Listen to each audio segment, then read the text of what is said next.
welcome back to be playing the Royal Remnants, Book 2, Chapter 16. Now that the royal engagement has been broken up, what does the future have in store for you? Gonna be saying no, no, no to Ryder. The Royal Remnants, Book 2. Chapter 16, A Momental Night. You stand in your hotel room, facing Ryder, stunned into silence. Well, you broke things off with Madeline? I did. Are you... Are you excited? Are you okay? Well, I'm more than okay. I feel like still a weight has been lifted off from my shoulders, the burden of uncertainty. And without that burden weighing me down, I'm able to see a future of possibility. I simply couldn't wait to let you know, and I want nothing more than to speak with you about it at length. But fortunately, I can't stay. There is an urgent matter that requires my attention. Oh. He reaches for your hand, wrapping it in the warmth of his own. However, I'll clear my evenings of all appointments and obligations. I'd love for you to meet me outside the bar where we first met. I'll be there. For now, I should go. I will see you tonight just before sunset. I almost said sunrise. You give your hand a squeeze before departing. A few moments later, you run into Maxwell in the hall. Hey, Will, you're looking in good spirits. I have some news.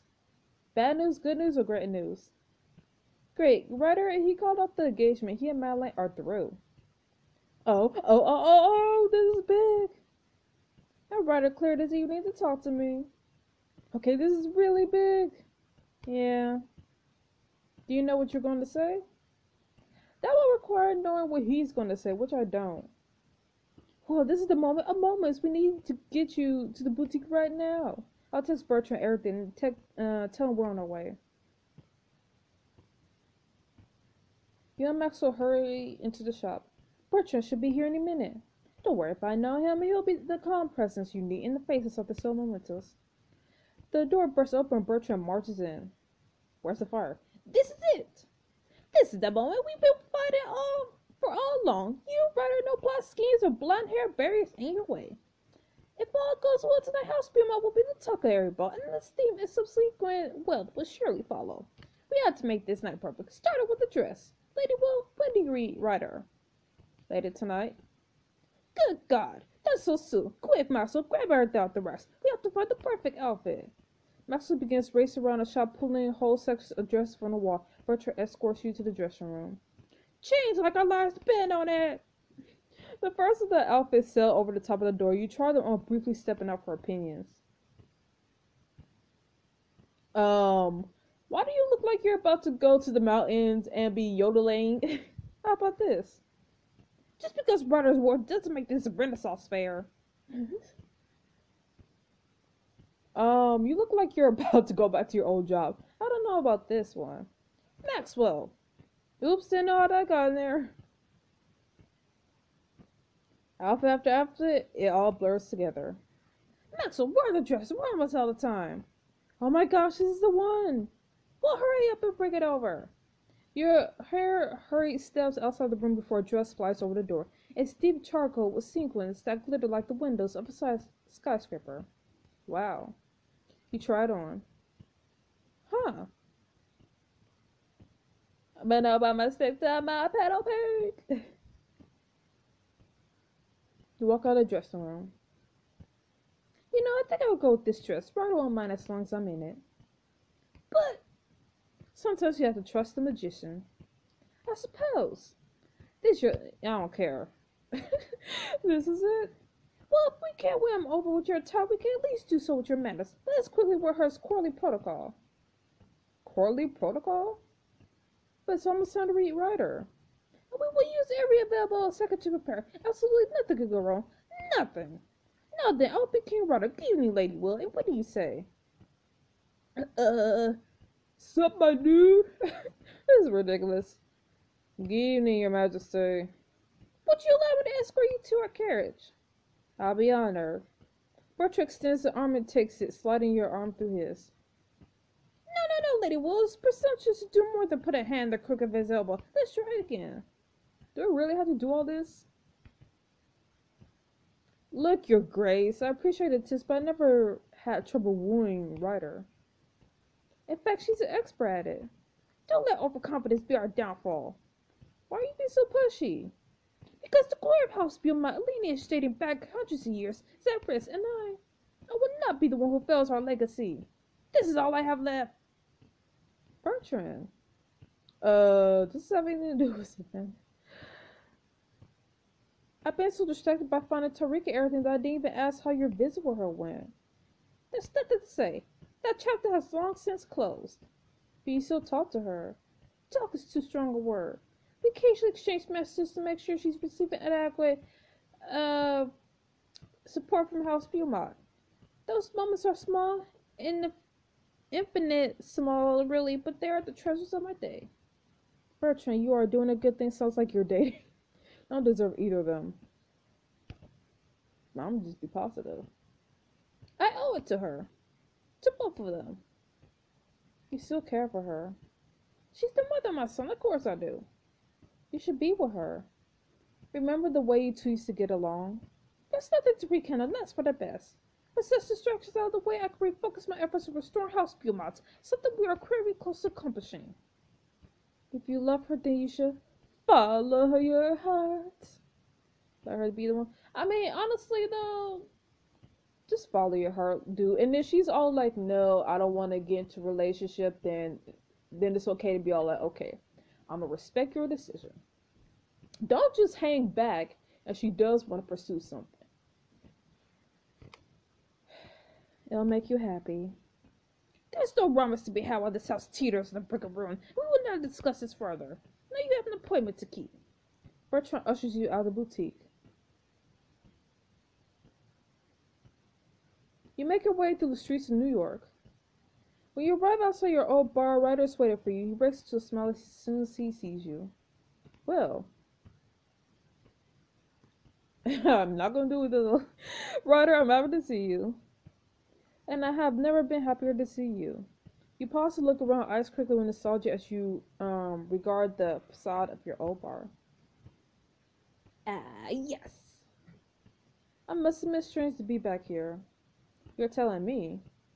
I've often thought that night in this bar, the confluence of our lives, it left me wondering. What did you think of me when we first met that night? To be honest, I thought you were kind of down-to-earth, snooty, rich guy, super hot. Not many customers, especially on their bachelor party, would take time out of their night to check on the server. But you weren't just any customer, were you? No, I suppose I wasn't. I knew you were different from the very beginning. Even then, I thought you were astonishing. Even my waitress outfit? Well, you were beautiful. But more than that, there was something special about you. You radiated possibility. I think I'm going to take that as a compliment. I hope you do. You make people see what could be, what can be. They just reach out and take it. Think if we had just left it there. If Maxwell had never invited me to compete for your hand on behalf of House Beaumont, that first impression would be all I had of you. But it isn't. And we should keep going. There's still so much I want to show you tonight. He takes your hand and starts walking, treading a familiar path too.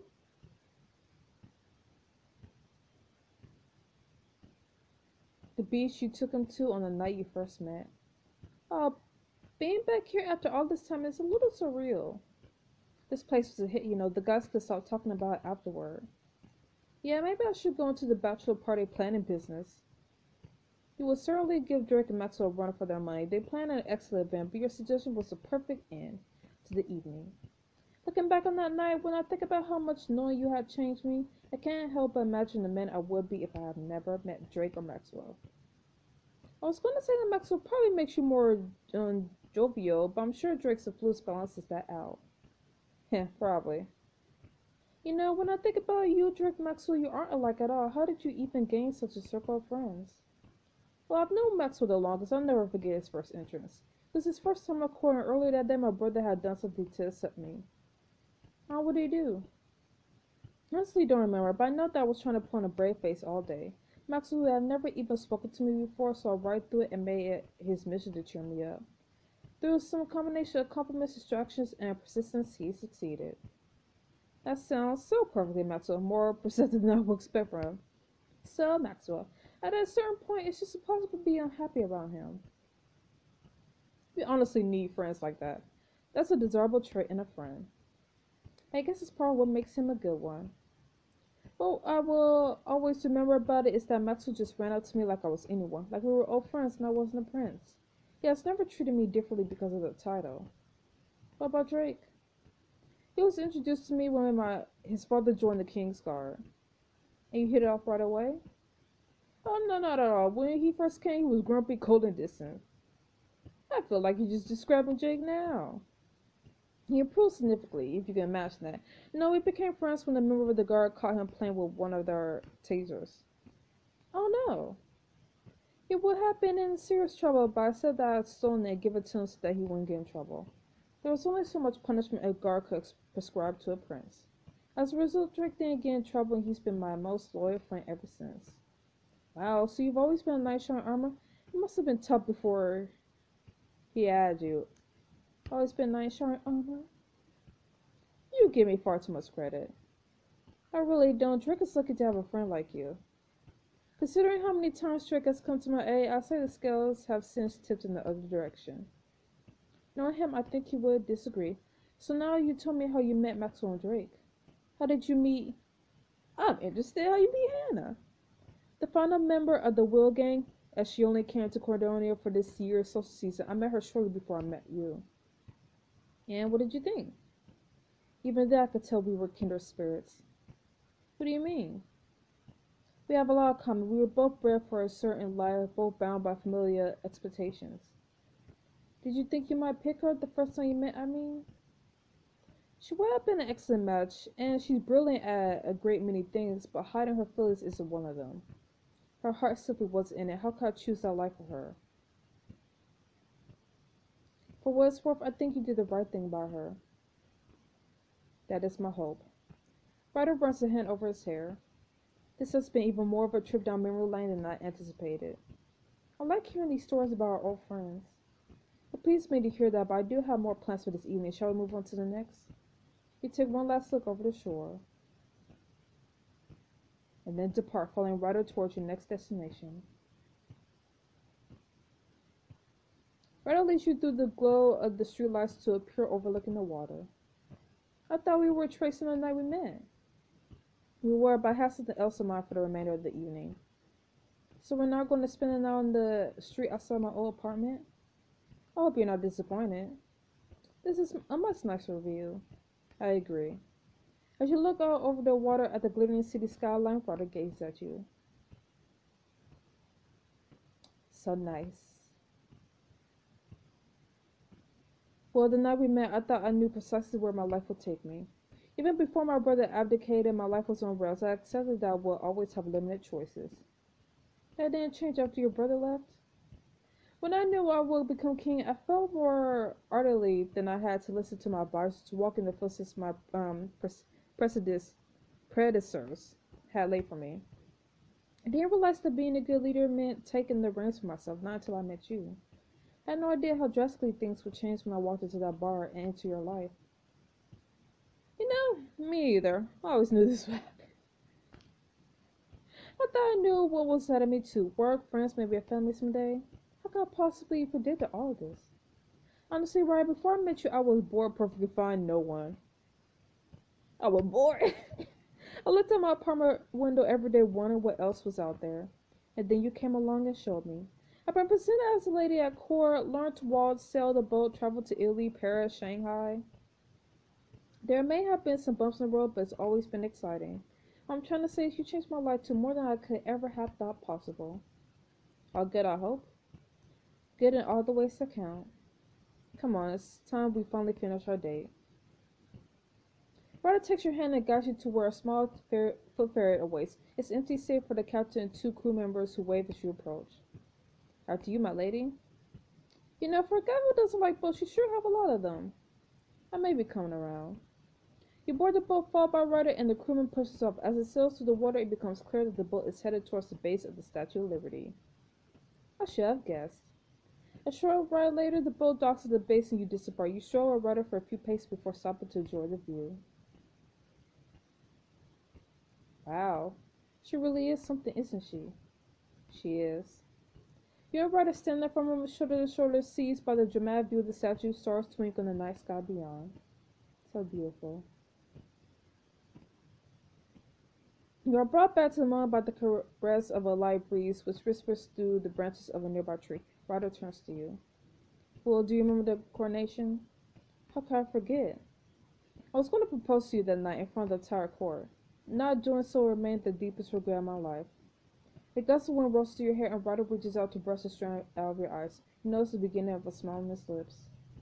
So perhaps it's destiny that happened this way, that you broke free of the conspiracy against you just as we returned to New York. As we came full circle. Ryder reaches to his pocket and pulls something out. In the darkness, you can't quite see what it is. Well, you've opened up my eyes. It has been a true honor to witness your strength in the face of every challenge you have overcame. It's a strength which leaves me courage. I know that I will be a better man for having you by my side. All I want in this world is to dedicate my life to being the best man and king that I could be for you. Ryder sinks to one knee, his eyes locked in yours, stares at intensity in his gaze, something both vulnerable and passionate. He reaches out and grasps your hand. Lady Winchester, queen of my heart, I have yearned to say these 4 words for a very, very long time. Ryder, will you marry me? Heck no. He reveals the ring, but tucked in his hands, opening it with an ardent smile. You look down at the ring, the moonlight gleaming against his facets. It's beautiful, but no. Oh, Ryder, 1,000 times yes. Hell no. I can't marry you. I'm in love with someone else. What? I'm sorry, but he takes a reflective step back, ripping the space between you. Oh, I feel bad now. I came here for you, but found someone else along the way. Dang. This is it, people. We finally could say we're in love with someone else. Nice to see Maxwell up here, but no, get out of here. Drake, get out of here. I'm in love with Hana. You're in love with Hana. I am. I know that's probably not what you wanted to hear, but it's the truth. Ryder glanced away, his eyes suddenly intent upon the waters of the bay. The wind picks up, making his words sound distant. You're right, it's not what I wanted. I'm so sorry. But I understand. You do? He tries to smile, begins into a hollow invitation. I'm not sure how I could be expected to compete with Hana, or how I could ever begrudge you loving her. Ryder, thank you for understanding. I don't know what will happen between me and Hana, but I owe it to myself to find out. Does that mean that you intend to stay in Cordonia? If I can, Cordonia is my home now. Well, I'm not sure what the future holds for either of us, but if you want yours to be in Cordonia, I promise it will be.